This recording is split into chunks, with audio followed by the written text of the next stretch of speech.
साथियों, आज 14 फरवरी है, जिसे पूरा विश्व वैलेंटाइंस डे के रूप में मनाता है। क्या आप मनाते हैं? यदि नहीं तो आज से ही मनाना शुरू कर दीजिए। मगर हम ये वैलेंटाइंस मनाएंगे हमारे समाज के एक ऐसे युगल के लिए, एक ऐसे वीर और पराक्रमी युगल के लिए जिन्होंने देश की आजादी के लिए अपना सर्वस्व न्यौछावर कर दिया और अपने प्राणों की बलि दे दी। जी हां साथियों, ये वैलेंटाइंस मैं समर्पित कर रहा हूं पासी समाज के मक्का पासी और उनकी पत्नी वीरांगना उदा देवी पासी को।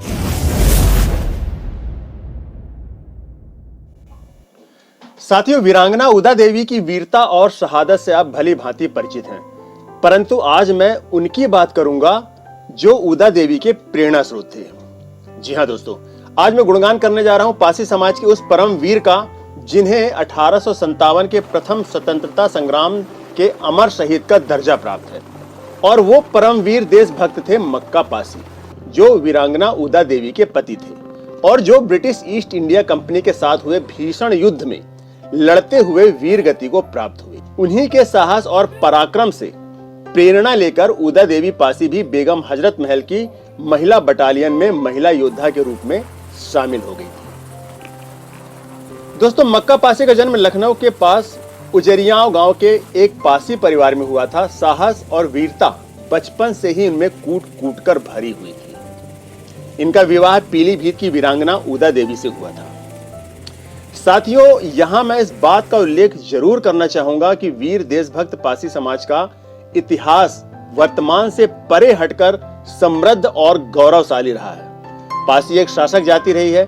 मध्यकाल में पासी समाज के अनेक राजा महाराजाओं ने भारत भूमि पर दशकों तक शासन किया। इनमें महाराजा बिजली पासी, महाराजा सुहेल देव पासी, महाराजा डालदेव पासी, महाराजा सातन पासी, महाराजा छीता पासी, महाराजा लाखन पासी आदि प्रमुख हैं। बहरहाल साथियों, मैं बात कर रहा था मक्का पासी की। जब अवध के नवाब वाजिद अली शाह थे, तब उनके सामने कई चुनौतियां उस समय खड़ी हो गई थी जब देसी रियासतों पर अंग्रेजों का हस्तक्षेप बढ़ने लगा था। सैन्य शक्ति बढ़ाने के उद्देश्य से नवाब वाजिद अली शाह ने अंग्रेजों से लोहा लेने के लिए अपनी सेना में नए सैनिकों की भर्ती शुरू कर दी। अंग्रेजों के प्रति भारतीयों का गुस्सा बढ़ता ही जा रहा था। चारों तरफ क्रांति की ज्वाला भड़क उठी थी।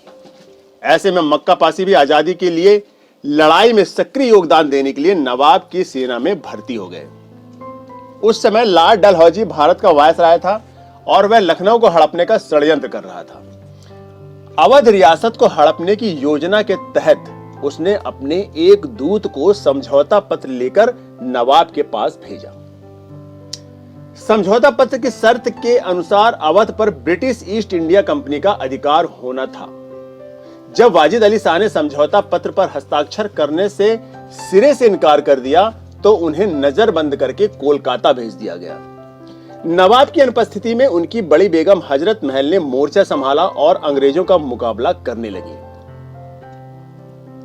10 जून 1857 को लखनऊ के चिन्हट कस्बा के पास इस्माइलगंज में ब्रिटिश ईस्ट इंडिया कंपनी और भारतीय विद्रोही सैनिकों के बीच एक भीषण युद्ध हुआ।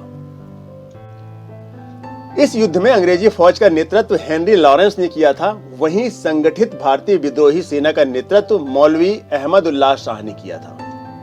मक्का पासी इसी फौज के कद्दावर सदस्य थे। इस ऐतिहासिक लड़ाई में विद्रोही सेना विजय हुई, यानी भारतीय सेना विजय हुई, जबकि हेनरी लॉरेंस के अगुवाई वाली अंग्रेजी सेना को शर्मनाक हार का सामना करना पड़ा था और वह मैदान छोड़कर भाग गए थे।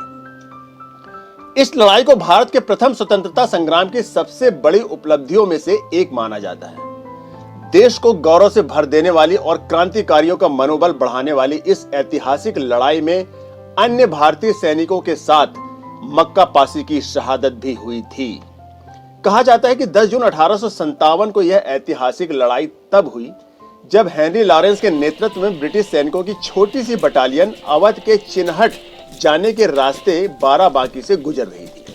चिन्हट में हेनरी लॉरेंस की सेना का सामना मक्का पासी के द्वारा इकट्ठा किए गए 200 पासी सेना के वीरों से हुआ।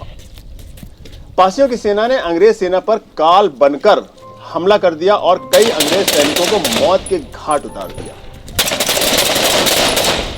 जब मक्का पासी अंग्रेज सैनिकों के लिए एक बड़ा खतरा बन गए तो कैप्टन हेनरी लॉरेंस ने अपने सैनिकों को मौत से बचाने के लिए मक्का पासी को गोली मारी, वो भी कायरता के साथ। लेकिन वीर गति को प्राप्त होने से पहले मक्का पासी वीरता पूर्वक युद्ध लड़ते रहे और रणभूमि में उत्कृष्ट पराक्रम और देशभक्ति का परिचय देते हुए वीर गति को प्राप्त हुए। पासियों का दावा है कि उदा देवी और मक्का पासी पूरे विश्व इतिहास में एकमात्र ऐसे युगल हैं जो दोनों जीवन साथी ने देश की आन बान और शान को बचाने के लिए शहादत को गले लगाया था। इस जोड़ी ने न सिर्फ पासी समुदाय बल्कि पूरे देश का नाम ऊंचा किया है। प्रत्येक भारतीय को ऐसे जोड़े पर गर्व होना चाहिए जिन्होंने अपने देश के लिए ऐसा सर्वोच्च बलिदान दिया। ऐसे बहादुर देशभक्त युगल को मैं बारंबार कोटि कोटि नमन करता हूं। जय पासी समाज, जय भारत, जय हिंद। दोस्तों, मुझे उम्मीद है कि आपको मेरा ये वीडियो जरूर पसंद आया होगा और यदि वीडियो पसंद आया है तो आप इसे लाइक और शेयर जरूर करें। मेरे चैनल को सब्सक्राइब करना बिल्कुल ना भूलें और हाँ, बेल आइकॉन को जरूर दबा दें। और साथियों, यदि आपने मेरे पहले के वीडियो नहीं देखे हैं तो ऊपर दिख रहे आई बटन को जरूर क्लिक करें, वहां पर से आप मेरे पहले की वीडियो देख सकते हैं। आप मेरा यूं ही साथ देते रहें। अगली वीडियो में आपसे फिर मुलाकात होगी। तब तक के लिए जय हिंद, जय भारत, जय पासी समाज।